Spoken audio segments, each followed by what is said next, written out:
भव्य दिव्य असं मैदान आणि भव्य दिव्य अशा मैदानाचा गट क्रमांक 61 सुटला आणि 61 मध्ये लढत पाहायला मिळते।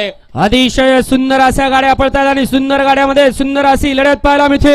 बघा बैल कशी पळतात, ड्रायव्हर गाडी कसा आणतोय, अटी आणि तडीची लढत पाहायला मिळते। शेवटच्या क्षणाला काही घडू शकतं कारण हे बैलगाडीचं क्षेत्र। पलीकडे उमदा तरुण आणि अलीकडे अनुभवी ड्रायव्हर दोघांमध्ये लढत सापडला।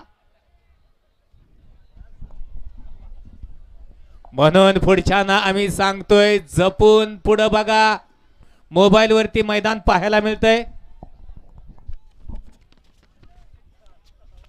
सापडला नाही नुसता त्यो, सापडला, गुंडाळला आणि गुंडाळून त्याची चुंबळ झाली। गट क्रमांक 61 चा निकाल, निकाल आणि निकाल तास क्रमांक